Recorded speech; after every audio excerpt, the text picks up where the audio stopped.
La Odisea es uno de los poemas literarios más antiguos de Europa, concretamente el segundo después de la Ilíada. Un poema fundamental, leído durante generaciones y que ha ejercido su influencia en autores muy posteriores hasta llegar, por ejemplo, al Ulises de James Joyce o a O Brother de los hermanos Cohen. Dado que no contamos con mucho tiempo, comenzaremos con algunas definiciones de urgencia. Se trata de un poema épico en 24 cantos, datado a fines del siglo VIII a.C. y atribuido a Homero, aunque toda la crítica está de acuerdo en que no es obra del mismo poeta que la Ilíada. Sin embargo, como no sabemos el nombre del poeta que la compuso, pues llamémosle Homero como se le ha llamado siempre. La Odisea, como la Ilíada, se basa en una larga tradición oral anterior que naturalmente no conocemos. Sus recursos son, por tanto, los de la poesía oral, aunque se trata ya de una obra escrita. Hay que tener en cuenta que el público no leía y, por lo tanto, a pesar de ser una obra escrita, la comunicación con el público seguía siendo oral.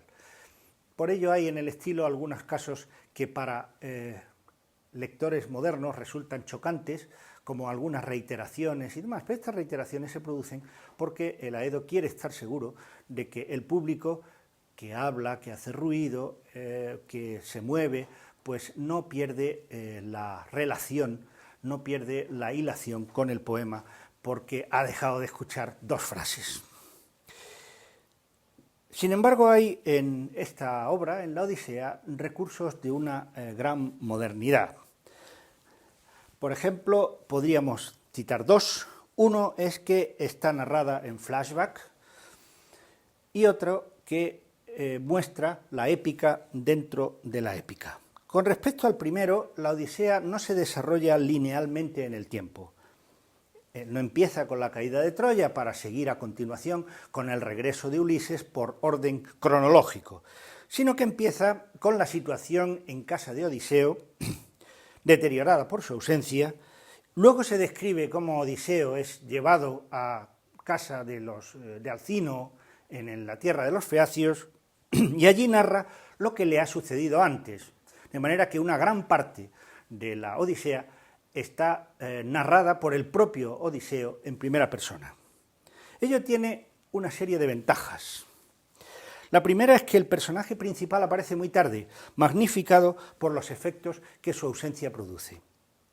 Homero nos presenta primero a un hijo de Odiseo, Telémaco, que añora a su padre sin conocerlo, que viaja en búsqueda de noticias a los reinos de otros grandes héroes que han ido a Troya y que recaba de ellos información y ellos le cuentan grandes historias acerca de su padre. Y sobre todo habla el poeta de su mujer, Penélope, que llora y respeta su larga ausencia. Todo ello sugiere al lector que quien es tan deseado, apreciado, añorado, debe ser alguien muy especial, de forma que cuando aparece lo hace ya aureolado por la fama que lo ha precedido. La segunda ventaja del flashback es que sabemos lo que va a ocurrir después de ciertos acontecimientos, o si se quiere, conocemos primero los efectos y luego las causas de una situación, de forma que eso presenta el conocimiento del dónde van a desembocar los hechos, presenta estos a otra luz. La tercera ventaja es que, como buen relato de marinos, este también se cuenta en primera persona.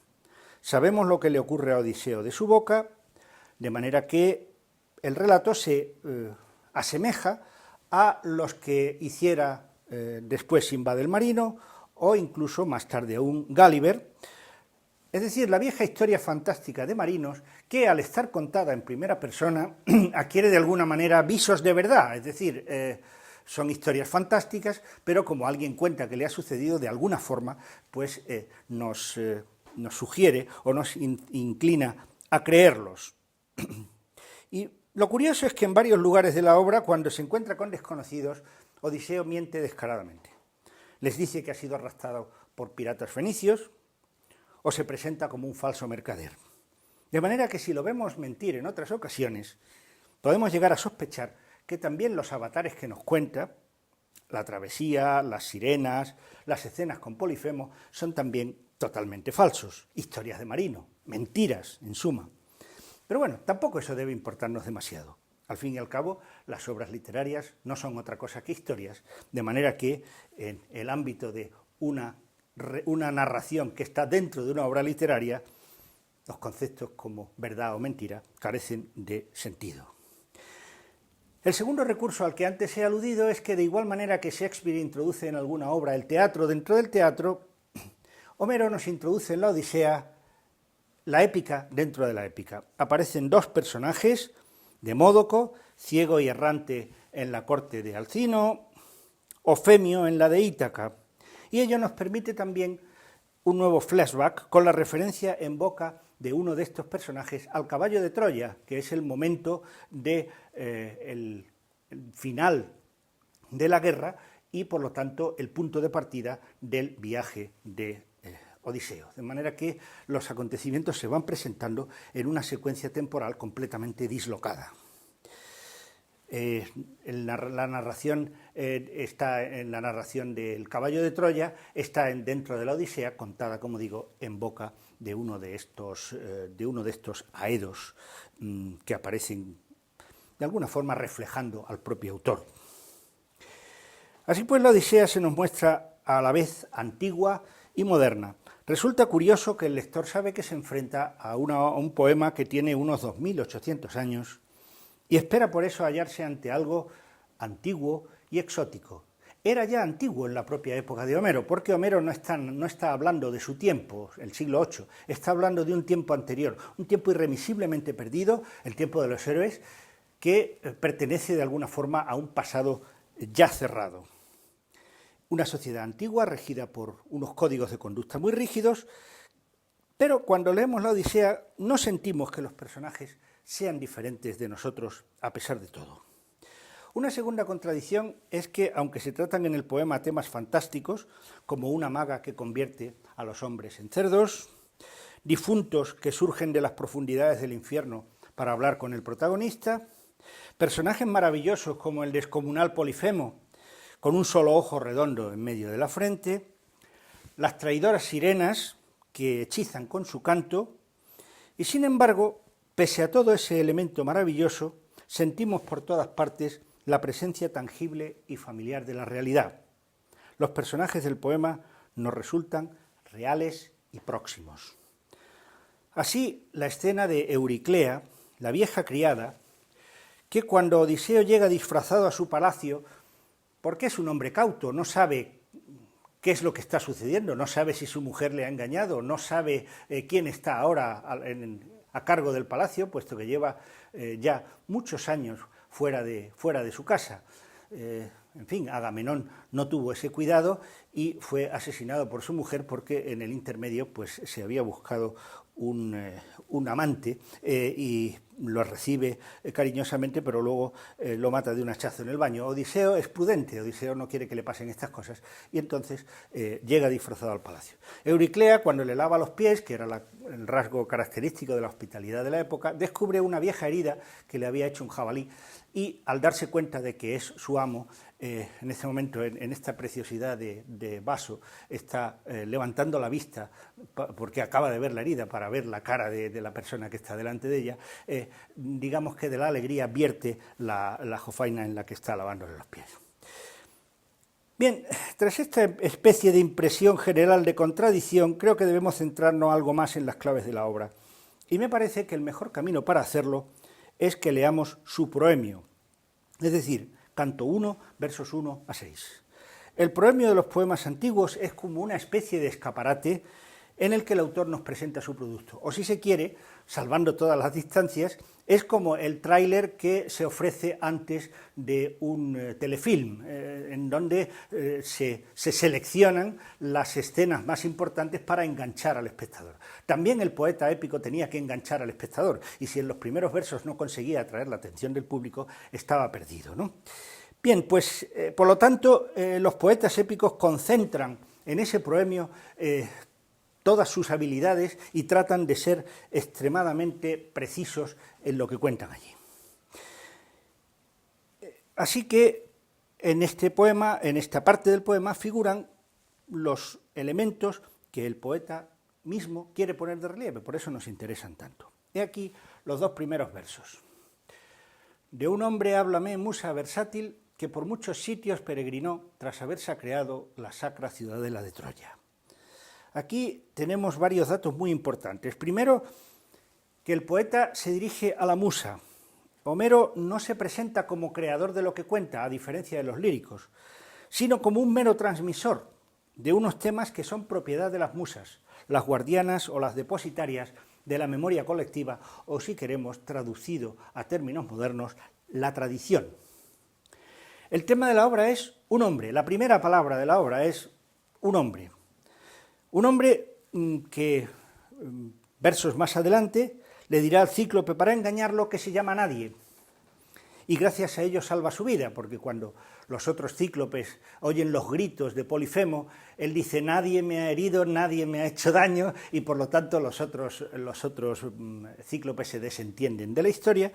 Pues bien, este hombre que ha dicho que se llama Nadie, aparece aquí mencionado simplemente como un varón. No nos cuenta el poeta todavía su nombre, no nos dice quién es, el nombre aparece mucho más tarde. De alguna forma es su condición de hombre, de cualquier hombre, lo que aquí al poeta le interesa.